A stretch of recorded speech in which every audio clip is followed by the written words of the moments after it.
Welcome back, guys. Today I got a 60-inch or 45-inch lawn sword. It's a German Zweihander, as you can see here. And for 60 bucks, it's not that bad. Got a nice leather handle here, which is pretty nice. What concerned me is it looks a little bit cheap down in here, if you can tell. It's like some wrinkling. So for that reason, I didn't quite sharpen the blade because the handle looks cheap down in here. But for 60 bucks, I mean, so far it looks pretty good other than the handle. And it's a pretty good sized sword, as you can tell. Pretty good. And the only difference is on the actual, I ordered it, these spikes here were circular, and I used a grinder to make them more pointy because that's more traditional style Zweihander. And the sheath looks pretty good. I mean, nice leather. Nice and long. It's got a strap here to hook on if you were to actually carry it around, which is nice. Again, not bad for 60 bucks. Other than the handle here, if you can tell, is a bit weird and feels cheap. But a handle on a sword can be fixed if you know how. Well, let's take this in out of the sheath and show more. Now, this thing, if you notice, is a little bit different than the English long sword for many reasons. One, it's got this super wavy like blade. This is for thrusting because these wavy blades cut organs easier as you thrust into something. And it's got this here. This is for half-handing. This right here is for grabbing the blade, getting their blade stuck in these points here, and either using these as to poke the other person or to just push them away. And again, there's a lot of different techniques on how to actually use this, using the points and half-handing and the thrusting nature of this. I'm going to throw it through a couple strength tests first because of this handle. I'm not so certain that this handle will hold up, but we'll definitely see. And as far as the guard, again, it's very nice looking. For 60 bucks, it's very nice.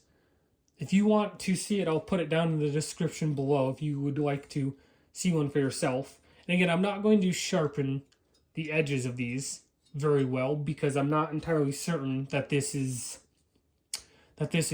properly made yet.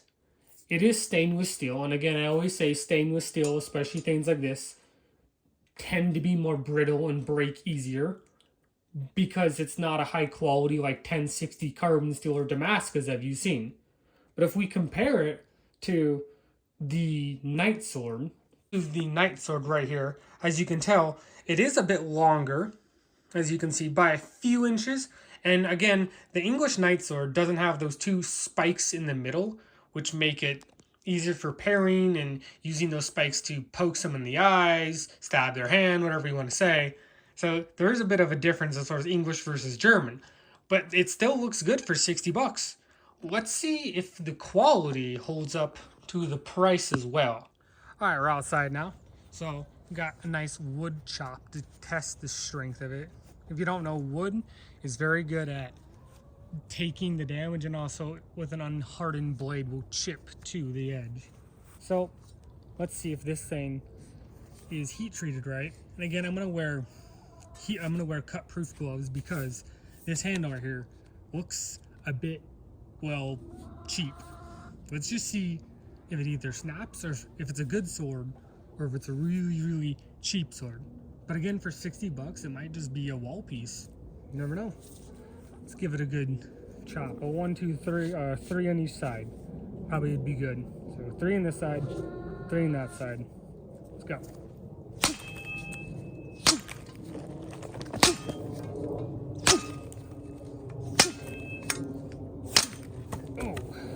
We have problems.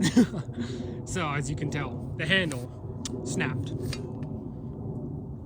It's no longer straight. What actually happened here is, you can see the tane that was here is no longer there. You can see a bit of the tane poking through here. That is snapped. I had a suspicion that it was not held together very well. This is just spinning now, as you can tell. The whole handle has twisted. As far as blade, we hold it up, you can see that the actual blade part is pretty straight. It looks like it's just the handle that has completely failed. on every level. Really destroyed is you can tell the blade is relatively straight for it being whacked on solid wood. This is again why it's important to do a strength test and you get something like this, because you want it to hold up. You don't want to pay $200, $300 for something that will just break in 10 seconds. And again, everything has come loose. Everything is broken on a wood chop strength test. But as far as everything else on it, I mean, it's pretty straight for the most part, I believe. It's hard to tell because this is all the way up here now, all the way up there, and this is all the way down there. But we stick it right where the guard is, it looks like it is pretty straight. For $60, you're probably looking at just a wall hanging piece. Not good enough. Is this fixable? You could probably take this off and redo a handle if the tane hasn't completely bent, which it looks like.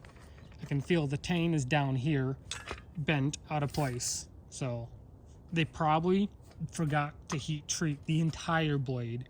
And so you have half the blade here that is heat treated properly, the other half not heat treated at all. And so you get this medium point of this half's heat treated, this half's not. And what happens when you got something that's hard here and something that's not hard there? It breaks or bends, and it's exactly what happened with this rough log chop. The whole handle was bent and broken. Alright, so I've gotten the tane off. Now you can see where it snapped right here. This is the tane. As you can see, I cut it off. Tried to cut it off down here, but I found out where the snap was. So there's where I try to cut it with a cutting wheel. It's almost like pot metal. It's pretty terrible grain structure there. And like I said, I used the cutting wheel. But the rest of it looked pretty sturdy. Right there again is where it snapped. And you can see it snapped pretty good. But the rest of it looked pretty sturdy. Right there again is where it snapped. And you can see it snapped pretty good. I'm going to try and unscrew this to fix it, but this is stripped. This looks like a threaded tane, and it is, but it is completely stripped. It won't come off at all, which sucks, because when you make a threaded tane, you want it to come off easily. Right here, our handle is made out of a plastic, which is terrible for strength. Plastic is not a material anyone should ever use for blades. It will snap 100%. But the guard looks in great shape, so if you want that, just comment down below. Everything looks pretty good except for the handle, and that's the shame of this. It was such a good quality for $60, but the handle. Now to show you that this thing is pretty sharp, I'm just gonna grab it by the half hand, the good side. Just show you kind of, because this is a good blade. It's just the handle was garbage, unfortunately. So just to show you that it is sharp, let's cut Mr. Melon from last week in half.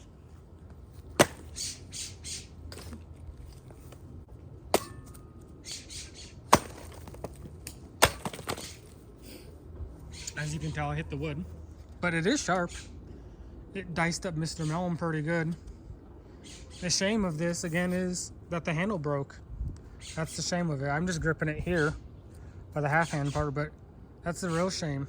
And you can tell, look at all that mess down there. It's a shame.